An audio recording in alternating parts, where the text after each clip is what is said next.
अस्सलामु अलैकुम दोस्तों, मैं शुरू करता हूँ अल्लाह के नाम से जो बहुत बड़ा रहमान और रहीम है। दोस्तों, आज मैं आप लोगों को एक ऐसा वाक़या सुनाऊंगा जिससे आपका दिल ईमान से जगमगा उठेगा। बस एक दरखास्त है, अगर आपने अभी तक हमारे चैनल को सब्सक्राइब नहीं किया तो जल्दी से सब्सक्राइब कर दे। शुक्रिया दोस्तों। ये वाक़या एक गरीब फ़कीर की है। एक बार एक फ़कीर बल्ख शहर की तरफ जंगल होते हुए तशरीफ़ ले जा रहे थे। जब बल्ख शहर के करीब पहुंचा तो कुछ लोग पालकी को उठाकर एक बहुत ही हसीन, चांद से भी ज्यादा खूबसूरत शहजादी जैसी को ले जा रहे थे।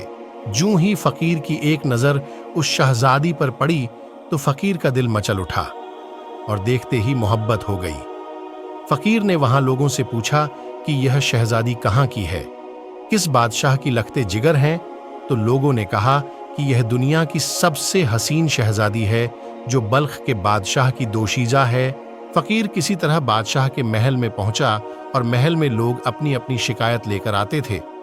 उसी शिकायती लाइन में फकीर भी खड़ा हो गया।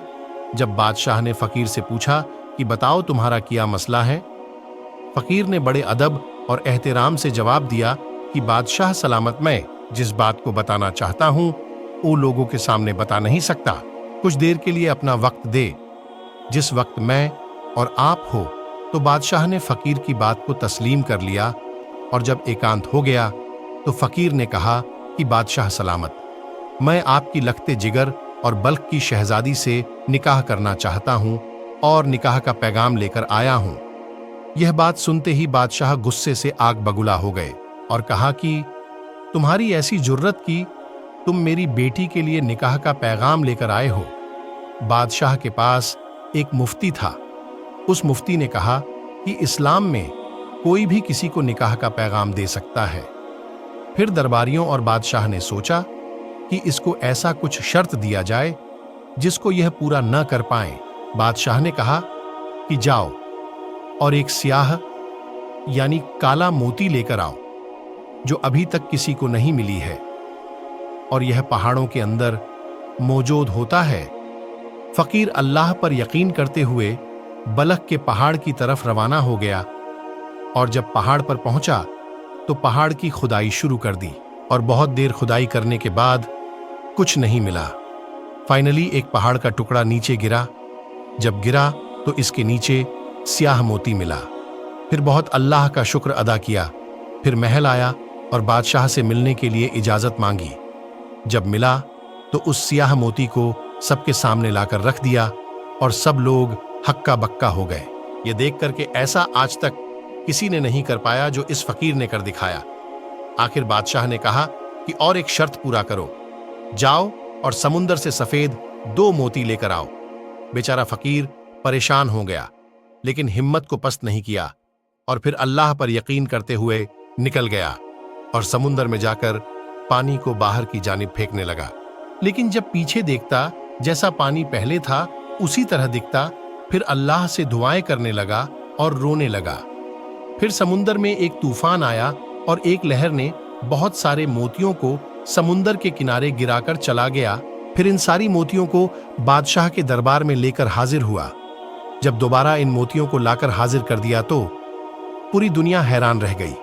फिर बादशाह ने अपनी बेटी से उस फकीर का निकाह करने से इनकार कर दिया और फकीर रोने लगा, बिलखने लगा।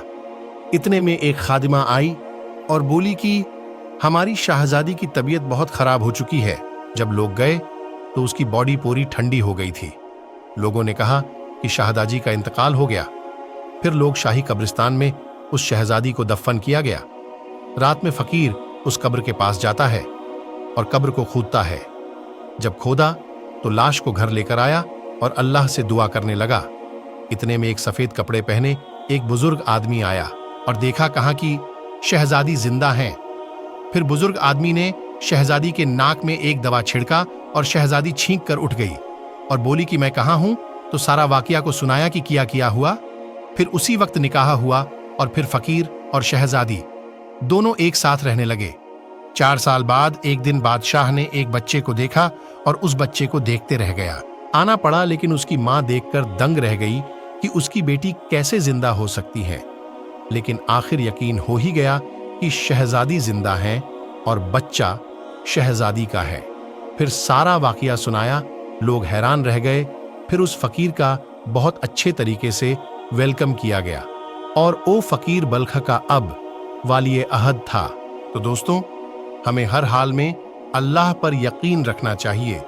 پھر کسی دن ایک نئے ایپیسوڈ کے ساتھ حاضر ہوں گا، تب تک کے لیے اللہ حافظ۔